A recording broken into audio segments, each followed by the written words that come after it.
farmer, friend, singer-songwriter, Lyal Strickland. And that's farmer, friend, and jack of all trades, Chris Horn. And we're those Tastebudguys.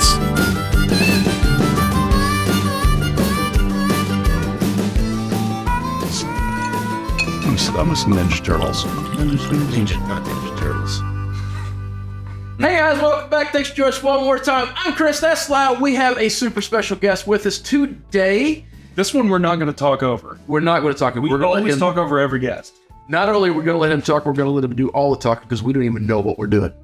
Yeah. Which is my favorite kind of show. I did kind of glaze over with the... I'll let you introduce this so you get to talk though. Oh. Tommy! Tommy from Hochatown. Now, your nickname, though, is Blue? Is that right? Yes, Tommy? my nickname is Blue. Look, Tessie, the card. You know what you should do? He brought his card. That's cheating. You should put this on...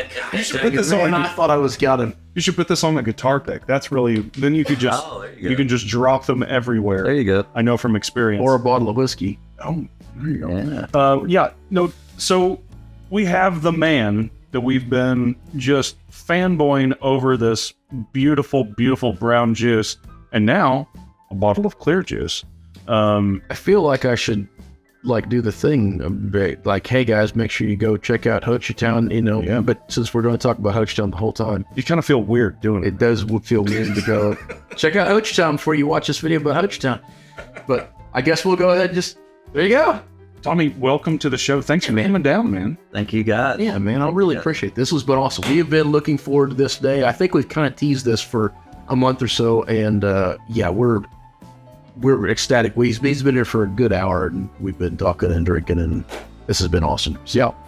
And we got us 4 bottles, in which So they're pretty and full. we're going to do a bottle of... single barrel or A bottle? single barrel. I reloaded you all, Okay. Yes. but we do have a single barrel here that I want y'all to try. Okay. All right. So this is the same single barrel we've had, The exact same... but different. It is a single barrel bourbon, but it is a different barrel. As we all know, a single barrel is a unique barrel. And when we do our barrel tasting, we pick out a unique barrel. So it's a single barrel. Okay. What can I ask you what goes into choosing a barrel for that? Or do you just pick a random one and go, this one's going to be... Actually, we have a process that we use that when we do a barrel harvest, when we get ready to make a new small batch, we'll go down to our barrel barn and we'll select anywhere from 10 to 15 barrels. We'll pull a sample from each barrel. Nice pop there. I know. We'll pull about a sample from 15 barrels, or 10 to 15, and then we taste them, each one individually, and we'll taste them at barrel strength. I like that. And at that point, when we taste them, we're really checking for 3 things. First thing, we're checking to see if it's young and needs more aging. Mm-hmm. Second thing is we're tasting for to see if it will meet the cut for our small batch. And then when we taste through them, you guys are really getting after it, aren't you? Well, we know... You know, it is 120 proof, all right, guys? We are Professionals, sir.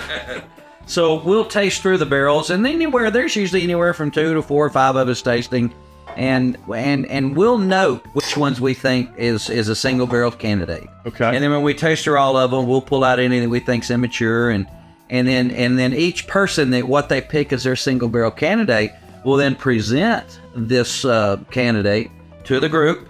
Okay. And then by committee, we all talk about it and get the flavor and the nosings on it. And if we decide that it makes the single barrel cut, then we'll set that aside for a single barrel. So how often is that a unanimous decision?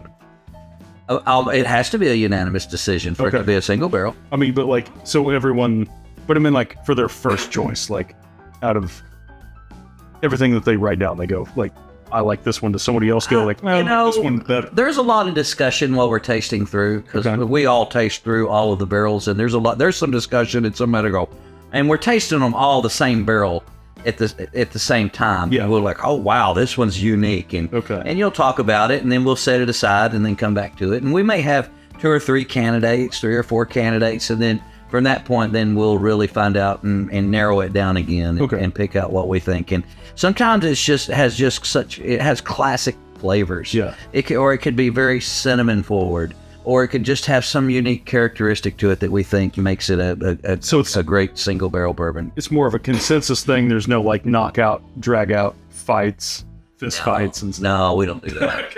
Okay, I have two things. Not at that time of the night. That's for later in the night. I got a question and a statement. So, statement-wise, you said it's 120 proof. It smells like, Delicious. I mean, orange juice. It's just, there's just like no heat and alcohol to it. That is just so nice and pretty and easy.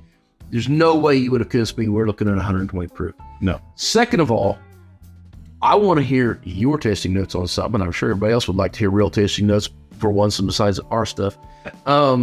What you get out of one of these when you're tasting, how you taste and approach a nose and a tasting notes on a whiskey like this. So I'd like to hear. Let's just taste it and then we'll go from there. Okay. All right.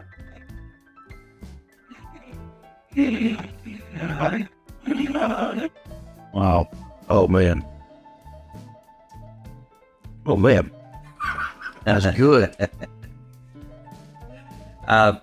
This barrel slipped through the process and it wound up out in the public. And one of the ladies that works as a bartender for us, she said, "Have you seen this? Have you tried this?" And I'm like, "No." She goes, "Well, you need to." So I tried it, and I'm like, "Oh yeah, that is great." So what I really like is this is the future. This is where a lot of it's headed. Yeah. So on this one, I get a really a good balance of flavor. It's not too forward on cinnamon. Mm-hmm. You get a little bit of caramel. I like, we're 80% mash bill in our corn. Uh-huh. So you get that sweetness of the corn. Yeah. And then the rye grain, we're 10% rye in our mash bill and we're 10% malted barley. Okay. But that rye on there, it's not really overpowering. It's not too forward. It's not too backward, in the back. So that rye is going to take that sweetness of the corn and it's going to wrap it with some caramel notes. I'm getting some caramel notes and some honey, a little bit of honey notes, and you'll get that honey on the nose. Yeah. And but it's not so forward, and that's part of how you make your mash bill, and your rye will kind of move. If it's heavy rye, it's more forward. If it's light rye, you get that spiciness and the pinch in the back. So honey is one of the through notes we had on all of your stuff. We come up with like a honey flavored. Everything had this nice, pretty, flowery honey note. Mm-hmm. And this one holds true as well.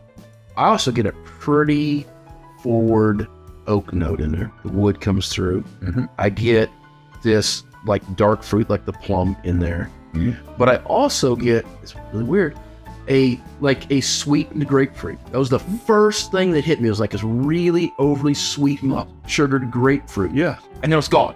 And everything hit the back of me. And then you get all the pepper comes in that you was talking about. All those pepper notes come back through there. Just gives you that nice little warm hug. so good. Beautiful warm hug. I can't step off that orange. Magic brown liquid, as she said. Talked about like there's a freshness to it. And I think when you said orange, and now it's hard to think of anything else, but there's a... Did you say meow? Meow? Sound like you said meow. Right, meow. Right, meow. I'm thinking about this. Super Troopers, I love it. It's hard for me to break from the orange note, but I think what I want to say is that it's like a freshness to it it's crisp, it's floral. When you said honey, like I want to go back to like a honeysuckle situation where it's like there's an earthiness to it. Yeah, there's always this delicate note that comes perfect top balance. Yeah. Yeah, I mean, whiskey's harsh. Whiskey's got these punchy, harsh things about it, but then once you get through that, there's this delicate, nice, pretty flavor that comes along with it. And this is no exception. This velvet has tongue. All of those. Velvet tongue. I like that. It's the velvet tongue. And one of the things about drinking bourbon whiskey, especially high proof bourbon whiskey, if it burns, take a smaller drink. Yeah. It's not difficult. I like my whiskey to burn a little bit. I can control the burn. You can always put a drop of water if you have to. Yes. But as you said, you can just take a little smaller drink. You can kind of hold it there a little longer.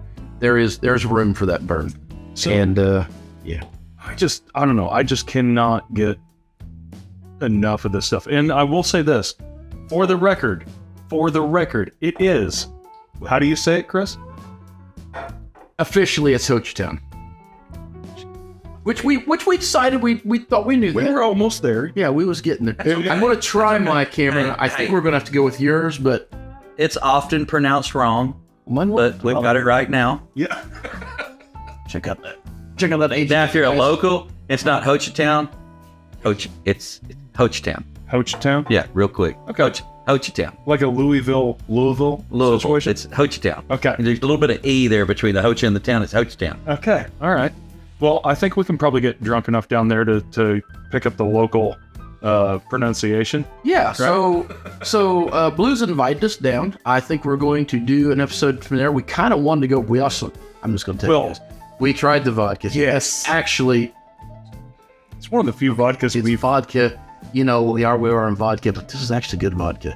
So, yeah. I think we're going to do it down there, though, right? Yes. As far as I know, we're gonna do an episode of the vodka down in the Oklahoma territory. Southeast Oklahoma.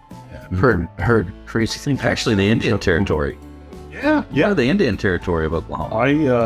I one time went through the historical museum in Fort Smith, drastically hungover / still drunk, and I was the only person That was over 12.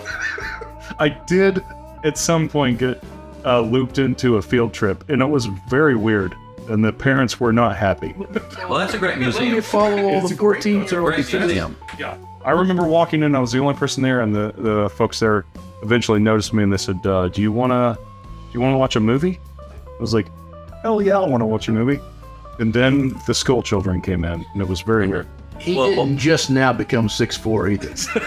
This has been. I have a family lineal history of an arrest warrant that come out for a grandfather back about 5 or 6 generations. Really? Johnson McDaniel. Okay. That and the arrest warrant was for bootlegging in the Indian Territory. Huh? Because that Is this in Fort Smith? well, it was in Oklahoma. Okay.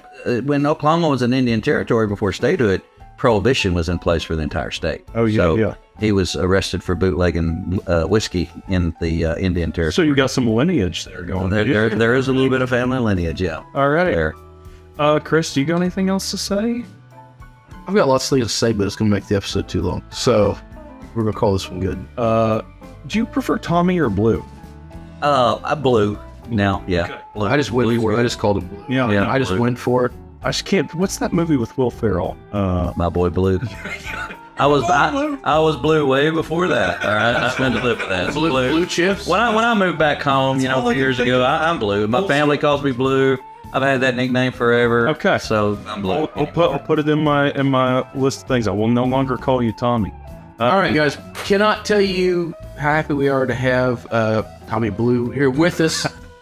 And as always, man, please go check these guys out. Obviously on Facebook and all social media, but if we can convince you to go to Hochatown, Oklahoma, which is a real place, actually.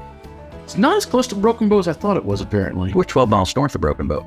North. Okay. Man, I guess on a map this looks funny to me. Not Okay. Broken Arrow, Broken Bow. Yeah. Bow. So y'all That's said Broken- Broken Arrow. I was gonna say that's our. I think that might be Broken my Arrow, we're downfall Broken is Bow. I'm thinking of the wrong town. We're 12 miles north of Broken Bow, Hochatown, Oklahoma's newest. Because we thought the tour center in Broken Arrow were trying to Yeah, when I originally called them, I think I called Broken Arrow, and I think they was like, oh no, we'll screw them over. It's Hochatown. I think that's where it happened. Anyways, guys, please go check them out. If you get a chance, go over there. If you can't get a chance, go to your local place of drink and say, hey, I would really, really like to try Hochatown. I seen it on those Tastebudguys, and maybe you can convince them to get it in their shelves. This is a whiskey worth driving for. Truly is. If you find yourself anywhere near Oklahoma and now possibly Arkansas. Arkansas, We have launched in Arkansas this week. We are distributed fully throughout Oklahoma, we're close to. and we're sending a load of whiskey to Alaska. I have been to Arkansas. There's actually people there. It exists. And and then we are in the DFW market in limited places, and the Houston market in limited places. And check with us soon. Our website will be showing all that, but we're in the final phases of that. I feel like I'm at the beginning stages of like a rock star stardom situation. It's just Cocaine? Well, are you guys doing cocaine? No, no. No, just whiskey. No. Just whiskey. Just whiskey. Just whiskey. That burn you get, that's whiskey. All right. Until next time. Whether it be the ending that we didn't tell our guest about. Oh, the food you're eating. The food you're eating. Yeah, who knows? Close your wear. Okay. You got anything? Do I have? We didn't speak about this first. Yeah, we didn't coach you at all. We always mess it up ourselves. Are y'all giving me a few seconds to say something? Yeah. Awesome. Hey, well, thank you guys for having me on. I've enjoyed our experience, and I enjoyed your programs. And, we're just a small little distillery out here fighting the world, trying to make a name for ourselves and produce great classic bourbon. And you guys are helping us do that. So I appreciate what y'all do, and thank y'all. And I really look forward to having y'all down in Hochatown so we can show y'all around the place and what the family's doing, The best ending we have had in our entire run. Grab a buddy. Try something new.